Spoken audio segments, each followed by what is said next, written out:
Fred Smith's vacation with his son is thrown into chaos when his son Jake disappears. To fend off his estranged wife, Fred enlists the help of his son's doctor, Quinn, to pretend to be his girlfriend. Their facade starts feeling natural and good to both of them. Not long ago, they were at each other's throats, locked in a bitter feud. Now, it felt like they'd known each other for decades, a comfortable ease settling between them. Was this fate? Were their children somehow orchestrating this unlikely alliance, pushing their parents towards each other? How would Beatrice react to this unexpected camaraderie? Quinn laughed again, loud and clear. At the same time, outside the hotel's suite door, Beatrice leaned against the door and cried. Her mascara dripped down her face in black lines. Quinn's laughter echoed through the doorway and down the hall. Beatrice's fake tears immediately dried up, and she wiped at the smeared makeup under her eyes. "I cannot believe you!" Beatrice roared as she beat on the door. "Sure moved on quickly, didn't you?" The only answer was more laughing. Beatrice banged on the door even harder. Her knuckles turned red in the process. She yelled to be heard above the laughter and her own banging. "Who is that? Who is in there with you right now, Fred? Who is she?" Beatrice screamed at the top of her lungs. Now, doors along the hallway started to open. Other guests in the hotel leaned out of their rooms at the sound of Beatrice's screams. "I'm not leaving, Fred. Not until I see the awful woman who is in there with you," Beatrice yelled. She flung her coat off and stomped her high heels into the fancy hotel carpet. Behind her, in Quinn's room, Jake Smith, pretending to be his brother Denny Murphy, opened his hotel room door and peeked out to see what the screaming was about. But when Jake spotted his mean mother Beatrice, he slammed the door shut and bolted it closed. Luckily, Beatrice didn't notice Jake behind her.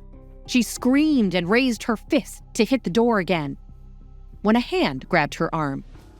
The hotel manager and 2 security guards had decided to intervene. "Ma'am," began the manager, "I've had calls from several guests about the disturbance you're causing here. I'm going to need you to come along with us now. Whatever issues you have with our guests will need to be settled outside of Dragon World. This is a place for family fun." "Are you out of your mind?" Beatrice snapped at the man.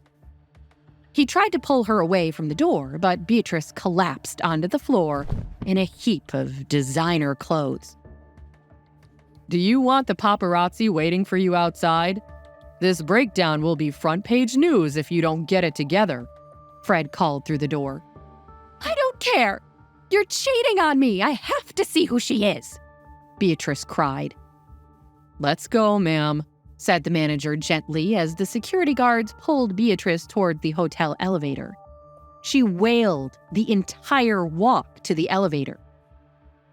Meanwhile, Denny Murphy, stuck pretending to be Jake Smith, had been sitting in the hotel lobby drinking soda after soda from the kitchen, while the staff thought his father was on a business call. He thought an hour was enough time for Quinn and Fred to fall in love and be married by morning. He wanted them to get married at the Dragon Castle at the theme park, where the Dragon's Breath coaster looped around behind and breathed fire above the courtyard. Denny and Jake could be wizards, and their sister Sammy could be their knight of honor. It's going to be perfect, Denny thought when he pushed the button for the penthouse floor. Then the elevator doors opened and Denny saw an important-looking man getting off the elevator, followed by 2 security guards who were escorting a bedraggled, crying woman from the premises. Denny watched as this dramatic circus passed him by and used the attention generated by the situation to sneak back onto the elevator. The boy wondered whether he would be able to sneak back upstairs as easily as he had snuck to the lobby. It was really something, he realized, how nobody had really questioned a little boy being unattended for so long. People just passed by, unaware, or saw him and gave it no thought. Someone could actually kidnap me if they wanted to, thought Denny, as a chill made its way down his small spine. This thought made him glad that he was going back upstairs. Back in the room, Quinn and Fred waited by the door to see if Bernice was really gone. Quinn's face felt hot and her stomach woozy from all the laughter with Fred, even if it had just been part of a plan. She looked up into Fred's face and she thought he was blushing too. "Convincing enough?" Quinn asked. "Could have been better," Fred teased. "Oh, shut up." Quinn shoved him playfully.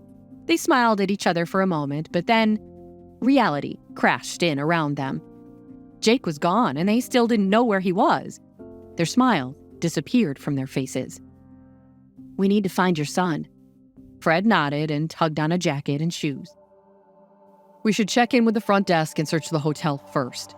He cannot have gotten far." Quinn turned to the hotel door, but when she pulled on the handle, the door didn't open. She pulled again, but the door was stuck. "Oh no," Quinn thought. She yanked the handle up and down, but the door wouldn't budge. Fred walked up behind as she was tugging on the handle. "Shoot. Fred, the door!" Quinn spun around to Fred, and when she did, her elbow hit him hard in the chest. Fred groaned and took a step back. He bent over and gasped for air. "Oh my God, are you okay?" Quinn bent over him. Fred tried to wave her off, but then he collapsed to the floor. "Fred?" Quinn dropped down to her knees and opened up her medical bag. "Fred, where does it hurt?" Fred motioned toward his chest, and Quinn put on her stethoscope to listen to his heart. When she pressed down on one side of his chest, he twisted away from her in pain. She turned away from him to open her medical bag. "Get out!" Fred yelled at her. "Get away!" "I'm a doctor, Fred, and you're being ridiculous." Quinn placed a hand on Fred's shoulder, and he tried to shake it off. But she persisted. Her oath demanded as much. "I'm a doctor. Let me help you," Quinn insisted. Fred shook his head again, but then his body started to convulse. He was having a seizure. "Fred! Fred, can you hear me?" Quinn yelled. Quinn's concern for Fred quickly overshadowed the chaos of the afternoon. The laughter, the screaming, the drama. It all faded away as she watched her colleague, her friend, suffer. The hotel suite, once a scene of forced mirth, now held a terrifying stillness. Was Fred going to be all right? What caused this sudden seizure? And with the door locked and Beatrice seemingly gone, how would they get help? Will Quinn be able to help Fred during this medical emergency? What caused Fred's seizure?